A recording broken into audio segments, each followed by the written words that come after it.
Página 84. Sombras de antepasados olvidados, por Carl Sagan. Capítulo 5. La vida es solo una palabra de 3 letras. ¿Quién conduce la vida por primera vez cuando inicia su viaje?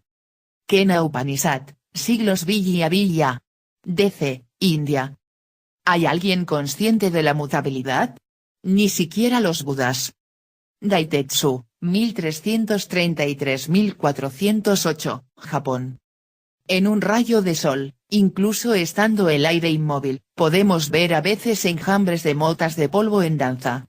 Se mueven en zigzag como animados, motivados, propulsados por algún propósito pequeño pero muy serio. Algunos de los seguidores de Pitágoras, el filósofo de la antigua Grecia, creían que cada mota tenía su propia alma inmaterial que le decía lo que debía hacer. Del mismo modo, pensaban, que cada persona tiene un alma que nos dirige y dice lo que debemos hacer. De hecho, alma en latín es ánima y algo parecido en muchas lenguas modernas, de donde derivan palabras como animado y animal. En realidad, esas motas de polvo no toman decisiones, no tienen voluntad propia. Son, en cambio, los agentes pasivos de fuerzas invisibles. Son tan diminutas que el movimiento casual de las moléculas de aire las golpea de un lado a otro, predominando ligeramente la tendencia a golpear primero un lado de la mota y luego el otro, y las impulsa por el aire con lo que a nosotros nos parece una mezcla de indecisión e intención. Objetos más pesados, como hilos o plumas, no pueden moverse empujados por colisiones moleculares, si no los arrastra una corriente de aire, se caen. Los pitagóricos se engañaban. No comprendían el funcionamiento de la materia a nivel de lo muy pequeño, y a partir de un argumento engañoso y excesivamente simple deducían la existencia de un espíritu fantasmal que tiraba de los hilos. Cuando miramos en torno nuestro el mundo vivo, vemos una profusión de plantas y animales, todos ellos aparentemente designados con fines específicos y dedicados de modo exclusivo a sí mismos y a la supervivencia de su descendencia, adaptaciones intrincadas, con una exquisita armonía entre forma y función. Es lógico suponer que alguna fuerza inmaterial, algo así como el alma de una mota de polvo, pero mucho mayor, explica la belleza, elegancia y variedad de la vida en la Tierra, y que cada organismo está impulsado por su propio espíritu, adecuadamente configurado. Muchas culturas en todo el mundo han llegado a la misma conclusión. Pero podría ser que nosotros, como los antiguos pitagóricos, estuviéramos ignorando lo que realmente sucede en el mundo de lo muy pequeño. Podemos creer en almas animales o humanas sin aceptar la evolución, y viceversa. Pero si examinamos la vida más detenidamente, podremos tal vez comprender un poco su funcionamiento y el modo en que llegó a ser, puramente en función de sus átomos constituyentes. ¿Hay algo inmaterial presente? De ser así, ¿está presente este algo en cada animal y vegetal o solo en las personas? ¿O la vida no es más que una sutil consecuencia de la física y la química? Echemos una mirada experta a la forma de una molécula y podremos deducir para qué sirve. Incluso a nivel molecular la función sigue a la forma. Ante nosotros tenemos un plano detallado, de increíble precisión, que permite construir máquinas moleculares complejas. La molécula es muy larga y está compuesta por 2 filamentos entrelazados. A lo largo de cada filamento hay una secuencia compuesta de 4 bloques constructivos moleculares más pequeños, los nucleótidos, que se representan convencionalmente con las letras A, C, G, y T. Cada molécula de nucleótido parece en realidad un anillo, o 2 anillos conectados, compuestos por átomos. La secuencia se prolonga continuamente sumando miles de millones de letras. Un pequeño segmento podría leerse así: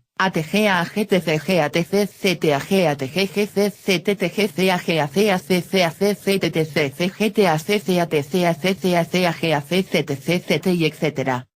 A lo largo del filamento opuesto hay una secuencia idéntica, pero si en el primer filamento está el nucleótido A, en el segundo estará el nucleótido T, y en lugar de G habrá siempre C. Y viceversa. El resultado es, y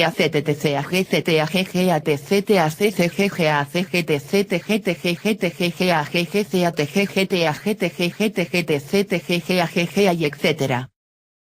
Esto es un código, una secuencia larga de palabras escritas con un alfabeto de solo 4 letras.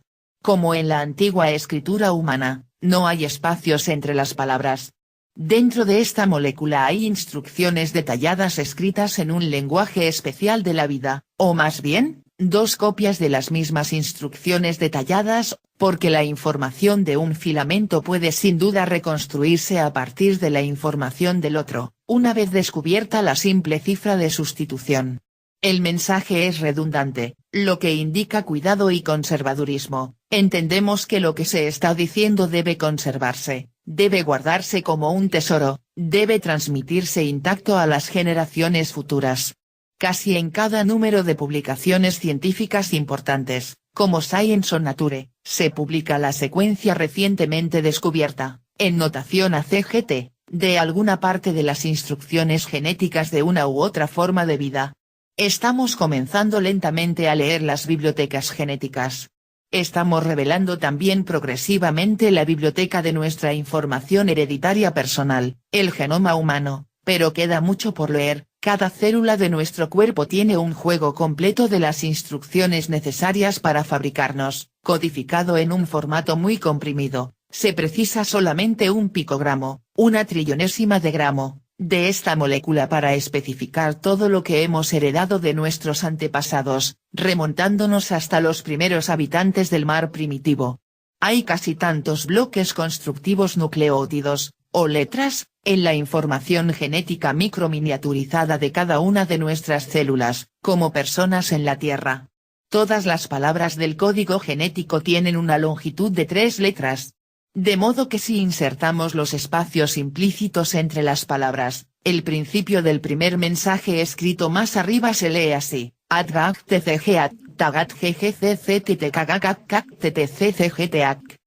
puesto que solo hay 4 tipos de nucleótidos, A, C, G y T, como máximo hay solo 4 por 4 por 4 igual a 64 palabras posibles en este lenguaje. Pero si el orden en que las palabras se colocan es esencial para el significado del mensaje, podemos decir muchas cosas con solo unas docenas de palabras distintas. Y que pueden decir mensajes de una longitud de 1000 millones de palabras cuidadosamente seleccionadas. Sin embargo, debemos leer con cuidado el mensaje, pues no habiendo espacios entre las palabras, si comenzamos a leer en un lugar equivocado un mensaje claro podría reducirse a un completo galimatías. Ese es uno de los motivos de que la molécula gigante tenga palabras de código especiales significando comenzar a leer aquí, y parar aquí. Si observamos la molécula detenidamente, veremos que de vez en cuando los 2 filamentos se desenredan y se separan. Cada filamento hace una copia del otro, utilizando para ello los materiales básicos disponibles como si fueran los tipos metálicos de una antigua caja de tipógrafo. Ahora, en lugar de un par, tenemos 2 pares de mensajes idénticos. Esta molécula, además de utilizar un lenguaje y representar un texto complejo, codificado con redundancia, es también una prensa tipográfica. ¿De qué sirve un mensaje si nadie lo lee? Al ver las secuencias de copiar eslabones y repetidores, descubrimos que son órdenes de trabajo y planos para la construcción de determinadas máquinas herramienta moleculares. Algunas secuencias son órdenes que se da a sí misma, la molécula gigante debe girar y retorcerse para poder producir un conjunto determinado de instrucciones. Otras secuencias garantizan que las instrucciones se sigan al pie de la letra. Muchas palabras de 3 letras indican un aminoácido determinado de fuera de la molécula, en la célula circundante, o un signo de puntuación, como el que significa comenzar, y la secuencia de palabras codificada determina la secuencia de aminoácidos que formarán las máquinas herramienta proteínicas que controlan la vida de la célula. Una vez fabricada la proteína, suele girar y doblarse adquiriendo una forma tridimensional como un muelle apretado a punto de dispararse. A veces es otra proteína la encargada de doblarla y darle forma. Estas máquinas herramienta, según un ritmo determinado por la larga molécula de doble filamento y por el mundo exterior, Se dedican luego por sí solas a desmontar otras moléculas, a construir moléculas nuevas, a comunicar mensajes moleculares o eléctricos a otras células.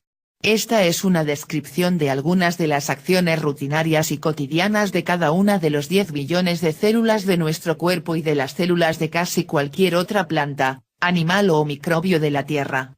Las diminutas máquinas herramientas realizan asombrosas hazañas de transformación molecular. Son submicroscópicas y están compuestas de moléculas orgánicas, en lugar de ser macroscópicas y de estar compuestas de silicatos o de acero, pero la vida a nivel molecular utilizó y fabricó herramientas desde el principio. La larga molécula autorreproductora de filamento doble con su complejo mensaje es una secuencia de genes, que parecen las cuentas de un collar. Desde el punto de vista químico, es un ácido nucleico, aquí, del tipo abreviado ADN, que significa ácido desoxirribonucleico. Las bases nucleótidas del ADN se llaman adenina, citosina, guanina y timina, de donde proceden las abreviaturas A, C, G, y T. Recibieron estos nombres mucho antes de que se comprendiera su función esencial en la herencia. La guanina, por ejemplo, se llamó así humildemente por el guano, los excrementos de ave de donde se aisló por primera vez. Es una molécula de anillo doble compuesta de 5 átomos de carbono, 5 de hidrógeno, 5 de nitrógeno y 1 de oxígeno. Hay algo así como 1000 millones de guaninas, y aproximadamente el mismo número de nucleótidos A, C y T, en los genes de cualquiera de nuestras células. Si se exceptúan algunos microbios excéntricos, la información genética de cada organismo de la Tierra está contenida en el ADN. Un ingeniero molecular con un talento formidable, casi increíble. Una secuencia, muy larga, de ACT contiene toda la información necesaria para fabricar a una persona. Otra secuencia, casi idéntica, permite fabricar a un chimpancé. Otras, no demasiado diferentes, fabricarán a un lobo o a un ratón. Las secuencias para fabricar ruiseñores, serpientes de cascabel, sapos, carpas, veneras, forsythias, licopodios, algas y bacterias ya son más diferentes, aunque también todas ellas tienen en común muchas secuencias de ACT. Un gen típico, que controla un carácter hereditario específico, o contribuye a él, puede tener una longitud de varios miles de nucleótidos. Algunos genes pueden comprender más de 1 millón de ACT. Sus secuencias especifican las instrucciones químicas para fabricar, por ejemplo, los pigmentos orgánicos que dan ojos marrones o verdes, o para extraer energía de los alimentos o encontrar al sexo opuesto. ¿Cómo llegó a nuestras células esta compleja información, y cómo se tomaron las medidas necesarias para copiarlas con precisión y ejecutar con diligencia sus instrucciones equivale a preguntar cómo evolucionó la vida? Cuando se publicó por primera vez el origen de las especies no se conocían los ácidos nucleicos, y los mensajes que contenían no iban a descifrarse hasta un siglo más tarde. Estos mensajes constituyen la demostración y los datos definitivos de la evolución que Darwin buscaba. Esparcida por las secuencias ACT de las diversas formas de vida de nuestro planeta hay una historia incompleta de la evolución de la vida, no de la sangre, los huesos, los cerebros y los demás productos manufacturados de las fábricas genéticas, sino los propios informes de producción, las instrucciones esenciales mismas que varían lentamente a diferentes velocidades en seres y épocas diferentes. La evolución es conservadora y se resiste a cambiar instrucciones que funcionan, por lo que el código del ADN incorpora documentos, órdenes de trabajo y planos, que se remontan a una lejana antigüedad biológica. Muchos pasajes se han desvanecido. En algunos lugares hay palinsectos en los que asoman los restos de antiguos mensajes, debajo de los mensajes nuevos. De vez en cuando puede encontrarse una secuencia transferida de un lugar diferente del mensaje, cuyo significado adopta un matiz diferente en el nuevo entorno. Palabras, párrafos, páginas, volúmenes enteros se han trasladado y reorganizado. Los contextos han variado. Se han heredado las secuencias comunes de tiempos remotos.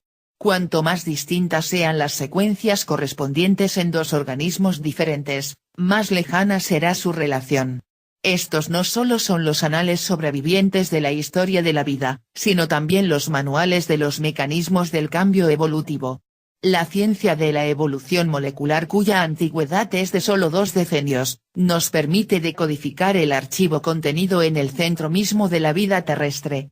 En esas secuencias están inscritos árboles genealógicos que no se remontan a unas cuantas generaciones, sino que nos llevan casi hasta el origen mismo de la vida. Los biólogos moleculares han aprendido a leerlos y a calibrar la profunda relación de toda la vida terrestre. En ámbitos recónditos de los ácidos nucleicos se apretujan multitud de sombras ancestrales. Ahora casi podemos seguir el itinerario propuesto por el naturalista Lawrence Shelley. Bajemos la oscura escalera por donde ascendió la raza. Encontrémonos al final en los peldaños inferiores del tiempo, resbalando, patinando, revoleándonos entre escamas y aletas en la inmundicia y el cieno de donde surgimos. Pasemos entre gruñidos y silbidos sordos por debajo del último árbol de helecho. Flotemos ciegos y sordos en las aguas primigenias. Sintamos la luz solar que no podemos ver y extendamos tentáculos sorbedores hacia los sabores vagos que flotan en el agua. Una secuencia determinada de ACT dirige la fabricación de fibrinógeno, una sustancia esencial para la coagulación de la sangre humana. Las lampreas se parecen a las anguilas, aunque son parientes mucho más lejanos de nosotros que las anguilas. La sangre circula también por sus venas y sus genes contienen también instrucciones para la fabricación de la proteína fibrinógeno. Las lampreas y las personas tuvieron un último antepasado común hace unos 450 millones de años. Sin embargo, la mayor parte de las instrucciones para crear fibrinógeno humano y fibrinógeno de lamprea es idéntica. La vida no repara lo que no se ha roto. Algunas de las diferencias que existen afectan a la fabricación de piezas de las máquinas herramienta moleculares que no son demasiado importantes, como si los mangos de 2 taladradoras, que por dentro son idénticas, estuvieran construidos con materiales distintos y fueran de marca distinta. Damos aquí, para poner otro ejemplo, 3 versiones del mismo mensaje, tomados de la misma parte del ADN de una polilla, una mosca de las frutas y un crustáceo. Polilla, CTCGGCGTGGTGGTGGTGGTGGTGGTGG. Mosca de las frutas, GTCGGCGTGTGGTGGCGTGGACGCGTGGTGG. Crustáceo, GTCGGCGTGGTGGCGCGTGGACGCGTGGTGG. Comparemos estas secuencias y recordemos qué diferente es una polilla de una langosta. Pero estas secuencias no son órdenes para fabricar mandíbulas o pies, que difícilmente podrían ser parecidos en polillas y langostas. Estas secuencias de ADN especifican la construcción de las plantillas moleculares sobre las que se disponen las moléculas nuevas por la acción de las máquinas herramienta moleculares. Si se baja a este nivel, no es absurdo que las polillas y las langostas puedan tener afinidades más estrechas que las polillas y las moscas de las frutas. La comparación de polillas y langostas sugiere lo lento que es el cambio, lo conservadoras que pueden ser las instrucciones genéticas. Ha pasado mucho tiempo desde que el último antepasado común de polillas y langostas corría por el suelo del abismo primitivo. Sabemos lo que significa cada una de estas palabras de 3 letras formadas por nucleótidos ACT, no solo qué aminoácidos codifican, sino también las convenciones gramaticales y lexicográficas que aplica la vida en la Tierra. Hemos aprendido a leer las instrucciones que sirven para fabricarnos a nosotros mismos y a todo lo que existe en la Tierra. Volvamos a las instrucciones comenzar y parar. En los organismos que no son bacterias hay un conjunto concreto de nucleótidos que determinan cuándo debe comenzar el ADN a crear máquinas herramienta moleculares, qué instrucciones de la máquinas herramienta deben transcribirse y a qué velocidad deberá proceder la transcripción. Estas secuencias reguladoras se denominan promotoras e intensificadoras. La secuencia Tata, por ejemplo, aparece justo antes del lugar en que va a producirse la transcripción. Otras promotoras son CAT y GGGCGG. Hay otras secuencias que ordenan a la célula donde debe finalizar la transcripción. Podemos ver que la sustitución de un nucleótido por otro podría tener solo consecuencias menores. Podríamos, por ejemplo, sustituir un aminoácido estructural por otro, en el mango de la máquina herramienta, sin que cambiara en absoluto la función de la proteína resultante. Pero también podría tener un efecto catastrófico. La sustitución de un único nucleótido podría convertir las instrucciones para crear un aminoácido concreto en la señal para detener la transcripción, con lo que solo se fabricaría un fragmento de la máquina molecular en cuestión y la célula podría tener problemas. Los organismos con estas instrucciones alteradas probablemente dejarán menos descendencia. La sutileza y los matices del lenguaje genético son asombrosos. A veces parece haber mensajes superpuestos que utilizan las mismas letras en las mismas secuencias pero con diferente significado funcional dependiendo de cómo se leen. Tenemos dos textos por el precio de uno. Nada tan inteligente se da en ningún idioma humano. Es como si un pasaje largo tuviera dos significados completamente diferentes, algo así como, lobo ni toca ni joroba y lobo ni toca ni joroba pero mucho mejor, así sucesivamente durante páginas, perfectamente lúcido y gramatical en ambos modos y, según creemos, superior a la habilidad de cualquier escritor humano. Invitamos al lector a que lo intente. En los organismos superiores, muchas secuencias largas parecen contener mensajes genéticos sin sentido que no sirven de nada. Se encuentran detrás de un parar y antes del siguiente comenzar y generalmente quedan ignoradas, abandonadas, intranscritas. Tal vez algunas de estas secuencias sean restos mutilados de instrucciones que eran importantes, tiempo atrás, para nuestros lejanos antepasados o que incluso eran esenciales para la supervivencia, pero que hoy han quedado anticuadas e inútiles.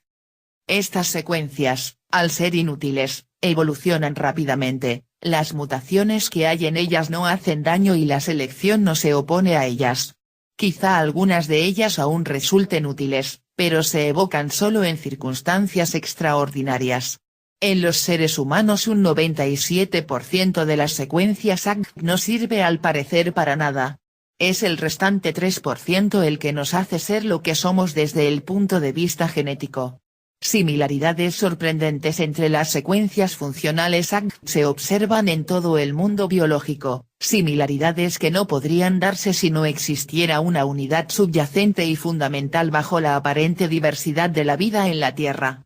Parece claro que esa unidad existe porque cada cosa viva en la Tierra desciende del mismo antepasado de hace 4.000 millones de años, porque todos somos parientes. Pero, ¿cómo pudieron haber surgido máquinas de tal elegancia, sutileza y complejidad? La clave de la respuesta es que estas moléculas son capaces de evolucionar. Cuando un filamento está copiando a otro, a veces se produce un error y se inserta una secuencia nueva en un nucleótido equivocado, una A, digamos, en lugar de una G. Algunos son genuinos errores de copia. El mecanismo, por muy bueno que sea, no es perfecto. Algunos son inducidos por un rayo cósmico, por otro tipo de radiación o por productos químicos del medio ambiente. Una elevación de temperatura podría aumentar ligeramente el número de moléculas que se descomponen, y esto podría conducir a errores. Sucede incluso que una parte del ácido nucleico genera una sustancia que se altera a sí misma, quizá a miles o millones de nucleótidos de distancia. Errores del mensaje no corregido se propagan a futuras generaciones. Se reproducen puros.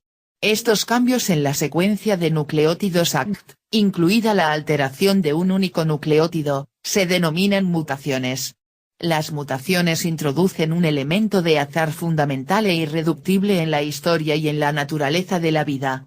Algunas mutaciones ni favorecen ni obstaculizan nada porque, por ejemplo, afectan secuencias largas y repetitivas, que contienen información redundante, o afectan lo que hemos llamado mangos de las máquinas herramienta moleculares, o afectan secuencias no transcritas entre comenzar y parar. Muchas otras mutaciones son nocivas. Si estamos fabricando unas máquinas herramienta extraordinarias y cuando no miramos alguien introduce cambios al azar en las instrucciones informáticas que dirigen su fabricación, no es probable que las máquinas resultantes, construidas de acuerdo con las nuevas instrucciones mutiladas, funcionen mejor que el modelo anterior. Un número suficiente de cambios al azar introducidos en un conjunto complejo de instrucciones causarán graves daños. Pero por suerte algunos de los cambios fortuitos resultaron ventajosos. Por ejemplo, el carácter del glóbulo rojo falciforme que mencionamos en el capítulo anterior está causado por la mutación de un único nucleótido en el ADN, que a su vez provoca una diferencia de un único aminoácido en las moléculas de hemoglobina que el nucleótido ayuda a codificar. Esto a su vez cambia la forma del glóbulo rojo de la sangre, afecta su capacidad para transportar oxígeno y al mismo tiempo acaba matando a los parásitos de plasmodio que contienen aquellas células. Se necesita una sola mutación para convertir una T concreta en una A. Y, por supuesto, no solo la hemoglobina de los glóbulos rojos de la sangre, sino cada parte del cuerpo, cada aspecto de la vida, recibe las instrucciones de una secuencia determinada de ADN. Cada secuencia es vulnerable a la mutación. Algunas de estas mutaciones pueden causar cambios más radicales que el carácter del glóbulo rojo falciforme, algunas menos. La mayoría son perjudiciales, unas pocas pueden ser útiles, pero incluso estas pueden representar un trato, un compromiso, como la mutación del glóbulo rojo falciforme. Este es un medio principal por el cual la vida evoluciona, explotando imperfecciones en las copias a pesar de su coste. Nosotros no lo haríamos así. No parece que lo hubiera hecho así una divinidad dedicada a una creación especial. Las mutaciones no tienen plan, no hay nada detrás suyo que las dirija, su carácter casual parece escalofriante, el progreso, si existe, es de una lentitud agónica. El proceso sacrifica a todos los nuevos seres que ahora, debido a la nueva mutación, están menos adaptados para realizar sus tareas, grillos que no saltan tan alto, aves con alas malformadas, delfines que respiran jadeando, grandes olmos sucumbiendo a la plaga. ¿Y por qué no hay mutaciones más eficaces, más compasivas? ¿Por qué la resistencia a la malaria lleva consigo una contrapartida, la anemia? Quisiéramos pedir por favor a la evolución que llegara ya a su destino y se dejara de tantas interminables crueldades. Pero la vida no sabe a dónde se dirige. No tiene un plan a largo plazo. No tiene una finalidad en mente. No hay mente que abrigue una finalidad. El proceso de la vida es todo lo contrario a la teleología. La vida es derrochadora, ciega, indiferente en este nivel a las nociones de justicia. Puede permitirse despilfarrar multitudes. Sin embargo, el proceso evolutivo podría no haber llegado muy lejos si la tasa de mutaciones hubiera sido demasiado alta. En un entorno determinado, debe de haber un delicado equilibrio que evite simultáneamente tasas de mutaciones tan elevadas que las instrucciones para las máquinas herramienta moleculares esenciales queden rápidamente inservibles, y a la vez tasas de mutaciones tan bajas que el organismo sea incapaz de reequiparse cuando los cambios en el entorno externo requieran adaptarse o morir. Hay una gran industria molecular que repara o reemplaza los ADN dañados o alterados.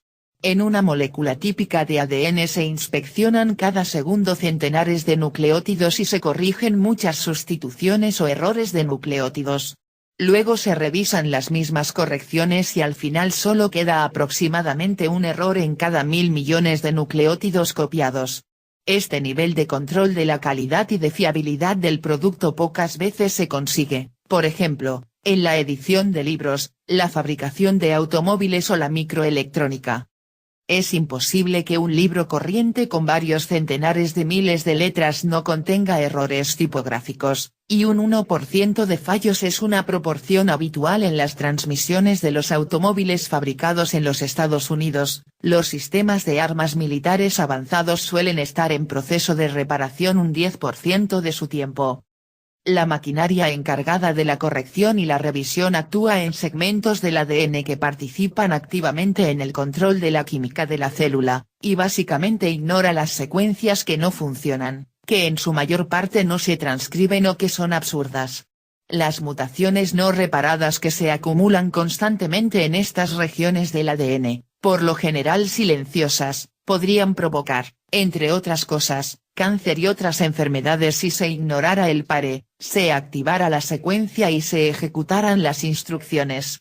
Los organismos que viven mucho tiempo, como los hombres, dedican una atención considerable a reparar las regiones silenciosas. Los organismos de vidas cortas, como los ratones, no lo hacen, y a menudo mueren llenos de tumores. La longevidad está relacionada con la reparación del ADN. Pensemos en un organismo unicelular primitivo flotando cerca de la superficie del mar primigenio y, por lo tanto, inundado de radiación solar ultravioleta. Un pequeño segmento de su secuencia de nucleótidos dice, por ejemplo, TACTTCAGCTAG.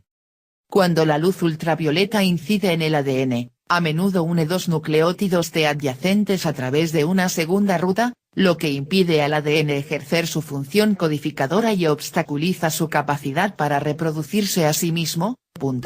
TACTTCAGCTAG. La molécula queda literalmente hecha un lío.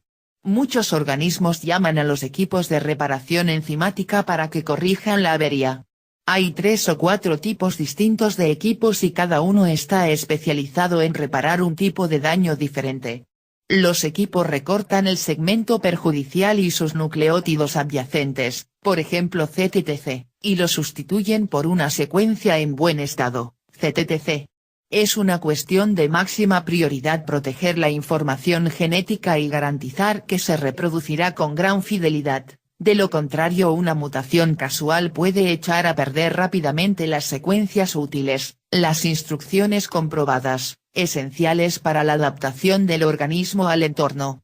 Las enzimas de corrección y revisión reparan daños del ADN provocados por diferentes causas, no solo por la luz ultravioleta. Estas enzimas probablemente evolucionaron muy pronto, en un momento anterior a la formación de la capa de ozono, cuando las radiaciones ultravioletas eran una gran amenaza para la vida en la Tierra. En los primeros tiempos, las propias escuadras de rescate debieron de haber experimentado una dura evolución competitiva. Hoy en día funcionan de modo excelente, siempre que no se sobrepase un determinado nivel de irradiación y de exposición a los venenos químicos. Las mutaciones ventajosas se producen con tan poca frecuencia que a veces, especialmente en un momento de cambio rápido, quizá convenga que aumente la tasa de mutaciones. En tales circunstancias la selección puede favorecer genes mutadores, es decir, que las variedades con genes mutadores activos presentan a la selección un menú de organismos más amplio y lo hacen más deprisa. Los genes mutadores no son nada misterioso, por ejemplo. Algunos de ellos son los genes que habitualmente se ocupan de la corrección y revisión o de la reparación. Si fracasan en su función de corrección de errores aumentará la tasa de mutaciones. Algunos genes mutadores codifican la enzima polimerasa del ADN, que volveremos a encontrar más adelante. Esta enzima está encargada de copiar con gran fidelidad el ADN. Si ese gen no funciona bien, la tasa de mutaciones puede aumentar rápidamente. Algunos genes mutadores convierten un nucleótido A en un nucleótido G, otros, un C en un T, o viceversa. Algunos borran partes de la secuencia de nucleótidos ACT. Otros desplazan el marco de lectura y aunque el código genético se lee, como siempre, de 3 en 3 nucleótidos, el punto de partida está desplazado por un nucleótido, lo que puede cambiar el significado de todo el mensaje. Esto demuestra un maravilloso talento autorreflexivo. Incluso los microorganismos muy simples tienen este talento. Cuando las condiciones son estables, se da importancia a la precisión de la reproducción. Cuando hay una crisis externa que necesita ser atendida, se genera una serie de nuevas variedades genéticas. Podría parecer que los microbios son conscientes de su difícil situación, pero no tienen la más remota idea de lo que está pasando. Los que tienen genes apropiados sobreviven de modo preferente. Los mutadores activos en épocas plácidas y estables tienden a morir. La selección actúa en contra suyo. En épocas de cambios rápidos, también la selección actúa en contra de los mutadores reluctantes. La selección natural produce, evoca, crea un conjunto complejo de respuestas moleculares que superficialmente puede parecer un acto de previsión. La existencia de una inteligencia, de un biólogo molecular magistral que actúa sobre los genes, Pero en realidad lo único que hay es un proceso de mutación y reproducción que está en interacción con un entorno externo cambiante. Dado que las mutaciones favorables se sirven tan lentamente, un cambio evolutivo importante requerirá habitualmente largos periodos de tiempo. Resulta que para ello se dispone de eras enteras. Procesos que son imposibles en un centenar de generaciones podrían ser inevitables en 100 millones. La mente no puede comprender el significado cabal del término 1.000.000 o un centenar de millones de años, escribió Darwin en 1844, y en consecuencia no puede comprender y percibir los efectos reales de pequeñas y sucesivas variaciones acumuladas casi infinitamente durante muchas generaciones. Cuando Darwin escribía, el problema de la escala temporal era muy grave. Lord Kelvin, el físico más importante de fines de la época victoriana, afirmaba con argumentos que el Sol, y por lo tanto la vida en la Tierra, no podía tener más de un centenar aproximado de millones de años. Después rebajó esta cifra a 30 millones. El hecho de que presentara un argumento cuantitativo, y su enorme prestigio, intimidó a muchos geólogos y biólogos, Darwin entre ellos. ¿Qué es más probable?, preguntó Kelvin, que un argumento físico directo sea erróneo, o que el error sea de Darwin. De hecho no había error en la física de Kelvin, pero sus hipótesis iniciales estaban equivocadas. Kelvin había supuesto que el Sol brilla a causa de la caída sobre él de meteoritos y otros restos.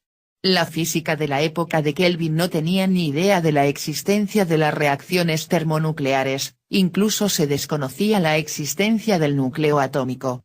En el primer decenio del siglo XX se continuaba creyendo que la Tierra tenía solo 100 millones de años, en lugar de 4.500 millones, y que los mamíferos habían suplantado a los dinosaurios hacía solo 3 millones de años y no 65 millones. Los críticos de Darwin, basándose en estos conceptos erróneos, sostenían, justificadamente, que si bien la evolución podía actuar en principio, quizá no había tenido tiempo suficiente para conseguir resultados en la práctica. En una Tierra creada hacía menos de 10.000 años, era absurdo imaginar que las especies pudieran sucederse unas a otras, que la lenta acumulación de mutaciones pudiera explicar las variadas formas de la vida en la Tierra. La cuestión lógica, no por simple cuestión de fe sino por un imperativo científico, era que cada especie debió de haber sido creada separadamente por el mismo Hacedor que había creado el universo hacía solo un momento. Las olas rompiendo rocas, los vientos transportando polvo de roca, la lava derramándose por las laderas de un volcán. Si la Tierra tiene una antigüedad de solo varios miles de años, estos procesos no pueden haber reformado mucho la faz de nuestro planeta. Pero una mirada superficial a los accidentes geográficos de la Tierra revela profundos cambios.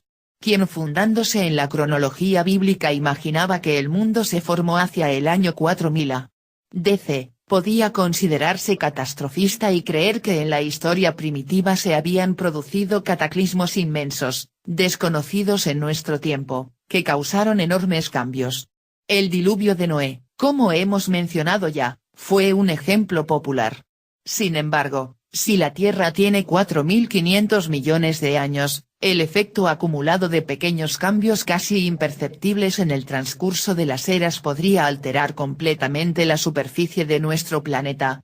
Una vez ampliada la escala temporal de la turbulenta historia de la Tierra a miles de millones de años, gran parte de lo que antes había parecido imposible podía explicarse fácilmente como un encadenamiento de sucesos menores, las pisadas de los ácaros, la sedimentación del polvo, las salpicaduras de gotas de lluvia.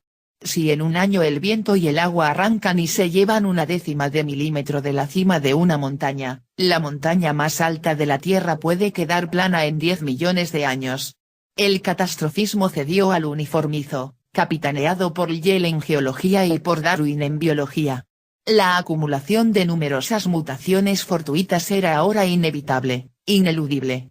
Los grandes cataclismos quedaron desacreditados y la creación especial se convirtió en una hipótesis redundante e innecesaria, tanto en geología como en biología. Muchos partidarios del uniformismo negaron que hubiera ocurrido nunca un cambio biológico rápido y violento. Th. Huxley, por ejemplo, escribió: "No ha habido grandes catástrofes, ningún destructor barrió las formas de vida de un periodo y la reemplazó por una creación totalmente nueva, pero una especie desapareció y otra ocupó su lugar. A medida que pasaba el tiempo disminuyeron los seres con un tipo de estructura y aumentaron los de otro tipo". Las teorías modernas le dieron, en general, la razón, por lo menos para la mayor parte de la historia de la Tierra. Pero fue demasiado lejos. Evidentemente es posible reconocer la importancia de cambios de fondo lentos y acumulados sin negar por ello la posibilidad de cataclismos mundiales ocasionales. En los últimos años se ha hecho cada vez más evidente la existencia de catástrofes que barrieron la Tierra y provocaron grandes cambios, tanto en los accidentes geográficos como en la vida. Las importantes discontinuidades en el registro de las rocas a nivel mundial se explican fácilmente por catástrofes de este tipo, y los principales cambios en las formas de vida de la Tierra, producidos en el mismo momento, se consideran de modo natural como extinciones en masa, épocas de gran mortandad en todo el mundo, de las cuales el Pérmico tardío es el ejemplo más importante, y el Cretáceo tardío, cuando desaparecieron todos los dinosaurios, el más conocido.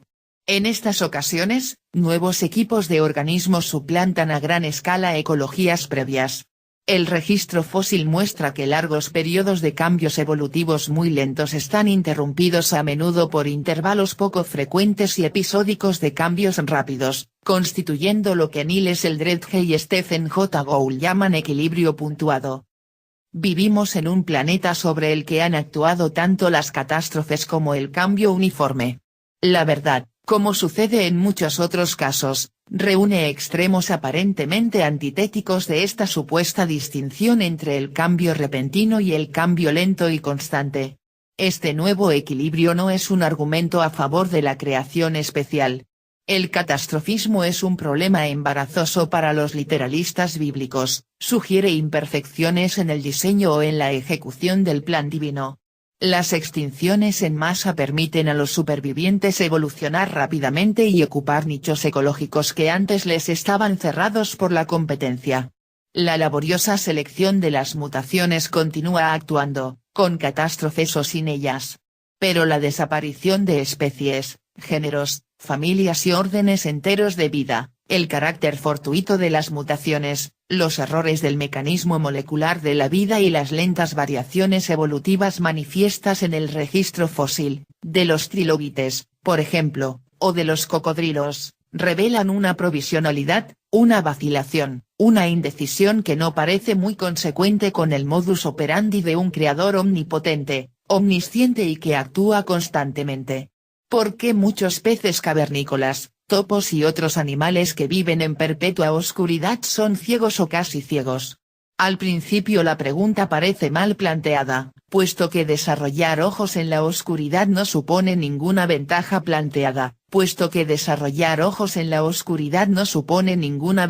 adaptativa. Pero algunos de estos animales tienen ojos, solo que están debajo de la piel y no funcionan. Otros no tienen ojos en absoluto, aunque anatómicamente está claro que sus antepasados los tuvieron. La respuesta parece ser que todos ellos evolucionaron a partir de seres con visión que se incorporaron a un nuevo y prometedor hábitat, una cueva, por ejemplo, carente de competidores y depredadores. Allí, durante muchas generaciones, no se pagó multa alguna por la pérdida de la visión. ¿Qué importa ser ciego, mientras uno viva en la oscuridad total? La selección no castigará las mutaciones que provocan la ceguera y que deben de estar produciéndose continuamente. Las instrucciones genéticas de la visión pueden tener muchos fallos en el ojo, la retina, el nervio óptico y el cerebro. Un tuerto no goza de ninguna ventaja en el reino de las tinieblas. Del mismo modo, las ballenas tienen pelvis y huesos de las piernas pequeños, internos y completamente inútiles, y las serpientes tienen vestigios de 4 pies internos. En las mambas del África meridional una sola uña de cada miembro rudimentario atraviesa la piel de escamas y queda al descubierto. Si en vez de caminar nadamos o nos deslizamos, las mutaciones que tienden a atrofiar los pies no pueden perjudicarnos. La selección no se opone a ellas. Podría ser incluso que la selección las favoreciera. Los pies pueden molestar cuando bajamos deslizándonos por un estrecho agujero. Si fuésemos un ave en una isla desprovista de depredadores, no nos perjudicaría nada la atrofia constante, generación tras generación, de las alas, hasta que llegaran los marineros europeos y nos mataran a garrotazos. En todo momento se producen mutaciones que conllevan la pérdida de todo tipo de funciones. Si esas mutaciones no suponen desventaja alguna, acabarán estableciéndose en la población. Algunas pueden ser útiles y despojar al animal de una determinada maquinaria, por ejemplo, que antes servía pero que ya no vale la pena mantener. Debe de haber también cantidades enormes de mutaciones por fallos bioquímicos y otras disfunciones importantes, que producen seres que nunca superan el estado embrionario. Mueren antes de nacer. La selección natural los rechaza incluso antes de que los biólogos puedan examinarlos. Una inexorable y rigurosa criba se está produciendo en torno nuestro. La selección es una escuela de duros reveses. La evolución es solo un método de tanteos, pero que estimula los éxitos y los hace proliferar, que extirpa los errores despiadadamente y que dispone de prodigiosas perspectivas temporales para que el proceso pueda desarrollarse a fondo. Si nos reproducimos, mutamos, y reproducimos nuestras mutaciones, tenemos que evolucionar. No hay otra opción. Seguiremos jugando al juego de la vida solamente si seguimos ganando, es decir, si seguimos dejando descendientes, o parientes próximos. Basta una ruptura en el tren de las generaciones para que este individuo y sus secuencias particulares e idiosincráticas de ADN queden condenadas irremisiblemente. La edición inglesa de este libro está impresa en letras que tienen su origen en el Asia Occidental y en una lengua que derivó originalmente de Europa Central. Pero esto es solamente un accidente histórico. El alfabeto podría no haberse inventado en el antiguo Oriente Próximo de no haber existido allí una próspera cultura mercantil que tuvo necesidad de registrar sistemáticamente las transacciones comerciales. El español se habla en Argentina, el portugués en Angola, el francés en Quebec, el inglés en Australia, el holandés en Indonesia, el chino en Singapur, una variante del urdu en Fiji, una variante de alemán en Sudáfrica, y el ruso en las Kuriles debido solamente a una serie casual de acontecimientos históricos, algunos bastante improbables. Si estos acontecimientos hubieran seguido cursos históricos diferentes, hoy en día en esos mismos lugares podrían hablarse otras lenguas. Los idiomas español, francés y portugués se deben a su vez a las ambiciones imperiales de los romanos. El inglés sería muy diferente si los sayons y los normandos no se hubieran sentido atraídos por las conquistas de ultramar, y así sucesivamente. La lengua depende de la historia. Que un planeta del tamaño de la Tierra sea una esfera y no un cubo, que una estrella del tamaño del Sol emita principalmente luz visible, que el agua sea un sólido y un líquido y un gas en cualquier mundo a la temperatura y presión de la superficie de la Tierra son hechos que derivan fácilmente de unos principios simples de la física. No son verdades contingentes. No dependen de una serie determinada de hechos que podía simplemente haber transcurrido de otro modo. La realidad física tiene permanencia y estabilidad, tiene una regularidad obsesiva, mientras que la realidad histórica tiende a ser inconstante y fluida, menos predecible, menos rígidamente determinada por las leyes de la naturaleza que conocemos. Algo así como un accidente o azar parece desempeñar una función importante que da la orden de avance a la corriente de los acontecimientos históricos. La biología es mucho más parecida al lenguaje y a la historia que a la física y la química.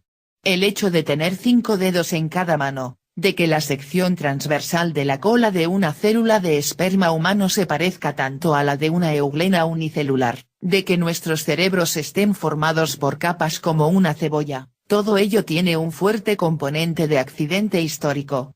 Podemos decir que cuando el tema es sencillo, como en física, es posible deducir las leyes subyacentes y aplicarlas a todas las partes del universo, pero que cuando el tema es difícil, como en lengua, historia y biología, aunque existen leyes que rigen la naturaleza, nuestra inteligencia quizás sea demasiado débil para reconocer su presencia, especialmente si lo que se estudia es complejo y caótico, y muy sensible a circunstancias iniciales remotas e inaccesibles. Y así inventamos formulaciones sobre la realidad contingente para camuflar nuestra ignorancia. Tal vez haya algo de verdad en este punto de vista, pero no es la verdad completa, porque la historia y la biología recuerdan de un modo que no es propio de la física. Los hombres compartimos una cultura, recordamos lo que nos han enseñado y actuamos en función de ello. La vida reproduce las adaptaciones de generaciones anteriores y retiene secuencias activas de ADN que se remontan a miles de millones de años en el pasado. Sabemos lo suficiente sobre biología e historia para reconocer en ellas un importante componente fortuito, cuyos accidentes están preservados por un sistema de reproducción de alta fidelidad. La polimerasa del ADN es una enzima. Su tarea es ayudar al filamento de ADN a copiarse a sí mismo.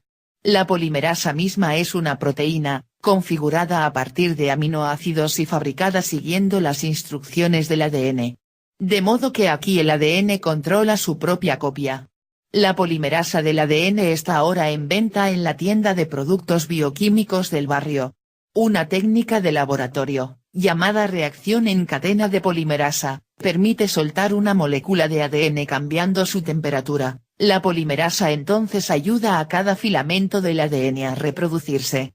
Cada una de las copias se suelta a su vez y crea otra copia de sí misma. Cada paso de este proceso repetitivo duplica el número de moléculas de ADN. Después de 40 pasos tenemos 1 billón de copias de la molécula original. Por supuesto, cualquier mutación que tenga lugar durante el proceso se reproducirá también. Así pues, las reacciones en cadena de polimerasa permiten simular la evolución en una probeta. Algo parecido puede hacerse con otros ácidos nucleicos. Tenemos en la probeta otro tipo de ácido nucleico, con un filamento único. Se llama ARN, ácido ribonucleico. No es una hélice doble y no tiene que desabrocharse para copiarse a sí mismo. El filamento de nucleótidos puede formar un bucle y cerrarse sobre sí mismo con el rabo en la boca, dando un anillo molecular. O puede tener forma de horquilla u otras formas distintas. En este experimento se encuentra mezclada con otras moléculas de ARN en un poco de agua. Se añaden otras moléculas auxiliares, incluidos los bloques constructivos de nucleótidos que permiten fabricar más ARN. Hay que mimar al ARN, estimularlo y tratarlo con suma delicadeza. Es muy melindroso y su magia funciona solo en condiciones muy concretas. Pero hace magia.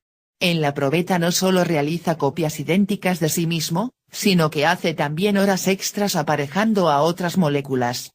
Realiza servicios aún más íntimos, ofreciendo una especie de plataforma o lecho marital a moléculas de formas singulares para que puedan unirse y acoplarse. El ARN actúa de plantilla para trabajos de ingeniería molecular. El proceso se denomina catálisis.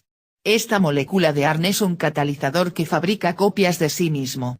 Para controlar la química de la célula, el ADN tiene que supervisar la construcción de una clase diferente de moléculas que sirven para todo, las proteínas, y que son las máquinas herramienta catalíticas a que nos referimos antes. El ADN fabrica proteínas porque no puede catalizarse por sí solo.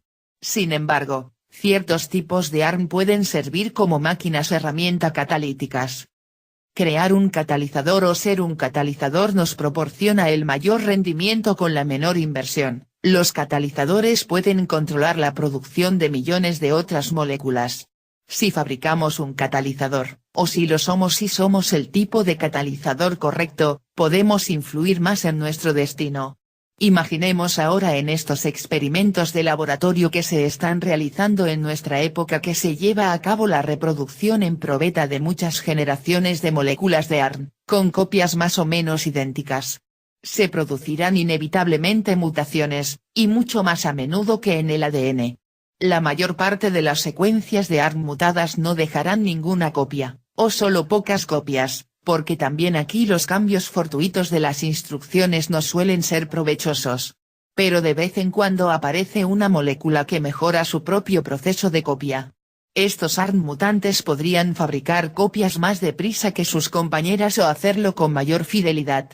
Este sería el tipo de experimento que haríamos si no nos preocupara el destino individual de cada molécula de ARN, un destino que puede despertar sentimientos de admiración pero que raramente provoca simpatía, y si solo deseáramos el progreso del clan de los ARN. La mayoría de los linajes perecerán. Algunas estarán mejor adaptadas y dejarán muchas copias. Estas moléculas evolucionarán lentamente. La primera cosa viva en los océanos antiguos, hace aproximadamente 4.000 millones de años, puede haber sido una molécula catalítica de ARN y su pariente cercano, el ADN, sería un refinamiento evolutivo posterior. En un experimento con moléculas orgánicas sintéticas que no son ácidos nucleicos se descubre que dos especies de moléculas estrechamente relacionadas entre sí fabrican copias de sí mismas a partir de bloques constructivos moleculares suministrados por el experimentador. Estos dos tipos de moléculas cooperan y compiten a la vez, pueden ayudar a la otra a copiarse, pero también necesitan utilizar la misma reserva limitada de bloques constructivos. Cuando se iluminan estas combinaciones submicroscópicas con luz visible ordinaria, se observa que una de las moléculas sufre una mutación convirtiéndose en una molécula algo diferente que reproduce con fidelidad su nuevo rasgo. La molécula hace copias idénticas de sí misma y no de su antepasado anterior a la mutación. Esta nueva variedad resulta ser mucho más apta para crear copias de sí misma que los otros dos linajes hereditarios. El linaje mutante rápidamente compite con lo demás y los supera provocando la caída en picado de su población molecular. Tenemos, pues, en la probeta, copia, mutación, copia de la mutación, adaptación, y creemos que no exageramos al decirlo, evolución. Estas no son las moléculas de que estamos hechos. Probablemente no son las moléculas que protagonizaron el origen de la vida. Pueden haber muchas otras moléculas que se reproduzcan mejor y den mejores mutaciones. Pero, ¿qué nos impide considerar que este sistema molecular está vivo? La naturaleza ha estado efectuando experimentos similares y aprovechando sus resultados durante 4.000 millones de años. Una vez que se han logrado fabricar copias, incluso burdas, se ha dejado suelto por el mundo un motor de enorme potencia. Pensemos, por ejemplo, en ese océano primitivo de la Tierra, orgánicamente rico. Supongamos que soltamos en él a un organismo sencillo, o una molécula sencilla que pueda fabricar copias de sí misma, considerablemente más pequeño que una bacteria actual. Este ser diminuto se divide en dos y lo propio hacen sus descendientes. Puesto que no hay depredadores y que el suministro de alimentos es inagotable, su número crecerá exponencialmente. Este primer ser y sus descendientes tardarían solo unas 100 generaciones en consumir todas las moléculas orgánicas de la Tierra. Una bacteria contemporánea en condiciones ideales puede reproducirse una vez cada 15 minutos. Supongamos que en la primitiva Tierra el primer organismo pudiera reproducirse solo una vez al año. Entonces en solo un siglo aproximadamente se habría consumido toda la materia orgánica libre del océano entero. Como es lógico, la selección natural habría intervenido mucho antes del final. La selección podría consistir, por ejemplo, en competir por alimentos con otros individuos de la especie en un océano cuyas reservas de bloques constructivos moleculares preformados irían menguando. Podrían ser moléculas depredadoras, si no vigilas, otro ser te atacará, te despojará de todo, te despedazará y aprovechará tus trozos moleculares para sus siniestros fines. Podrían necesitarse bastante más de 100 generaciones para lograr un progreso evolutivo importante. Pero está claro el poder devastador de la fabricación exponencial de copias. Cuando las cantidades son pequeñas, los organismos tienen pocas ocasiones para competir, pero después de una reproducción exponencial las poblaciones son enormes, la competencia es intensa y entra en juego una despiadada selección. Una elevada densidad de población crea circunstancias diferentes y puede provocar respuestas diferentes de estilos de vida más amistosos y alegres que predominan cuando el mundo está menos poblado.